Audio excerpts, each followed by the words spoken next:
Evolutionary Capitalism and the Comparative Advantage, Pareto Equilibrium of Property. Introduction. Under evolutionary capitalism, property is not a moral right, a legal artifact, or a Lockean relic, it is a tool. It is capital, and like all tools, it is valuable only insofar as it is used productively. This perspective gives rise to a new conception of property equilibrium, one that does not derive from historical chains of ownership or subjective valuations, but from evolutionary efficiency. That equilibrium is the comparative advantage, Pareto equilibrium of property.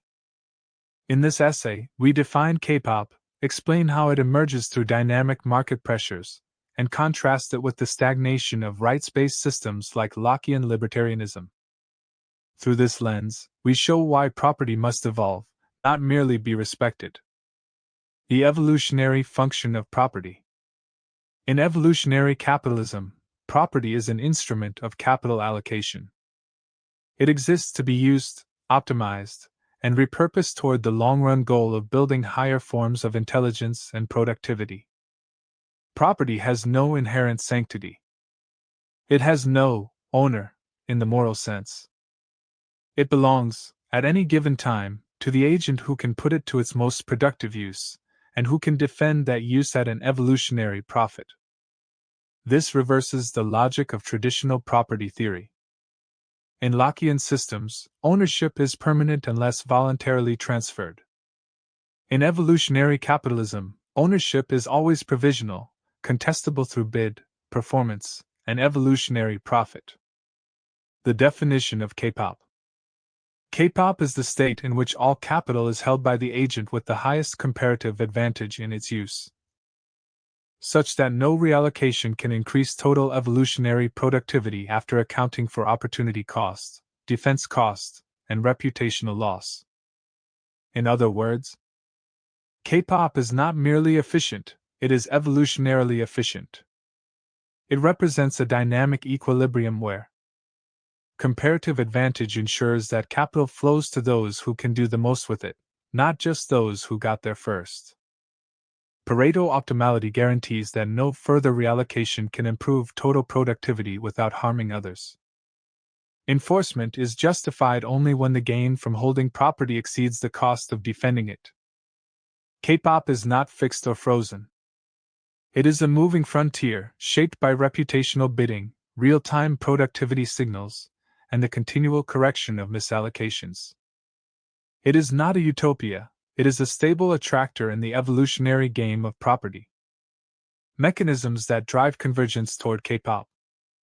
CAPE-oP is not assumed, it is emergent. The following evolutionary mechanisms guide the system toward equilibrium. 1. Contestable ownership.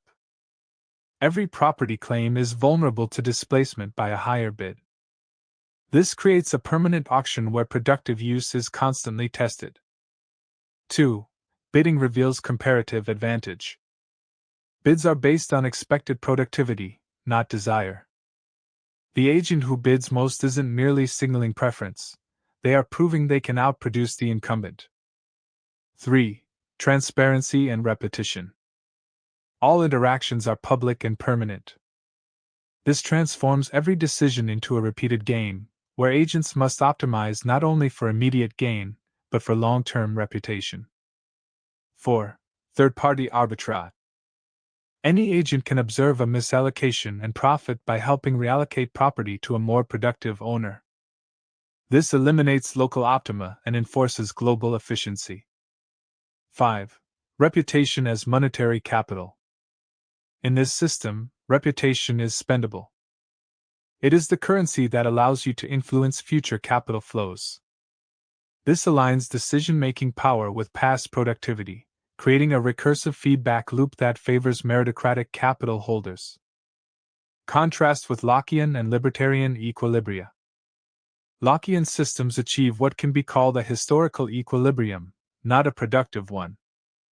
They freeze capital in place based on initial acquisition and voluntary transfer, regardless of whether the current owner is competent, productive, or even conscious. Misallocations are preserved by moral dogma. There is no mechanism to discover or correct inefficiencies. Even worse, defense becomes a tautology. Property is defended by those who claim to own it, and they are said to own it because they defend it. This creates a circular logic where ownership becomes indistinguishable from might makes right, except with better branding. In evolutionary capitalism, by contrast, ownership is a testable hypothesis. Can you use this more productively than anyone else? If yes, you prove it with your bid. If no, you lose it. Every allocation is provisional, pending the discovery of a higher evolutionary use. Conclusion: CAPE-oP is the evolutionary equilibrium of property. It is not a moral prescription, a legal convention, or a social contract. It is the dynamic endpoint of a system that treats capital as a weapon in the war for intelligence, survival, and growth. It emerges from the interaction of transparent information, productive signaling, and the relentless pursuit of comparative advantage. In the world of evolutionary capitalism, property does not rest, it evolves.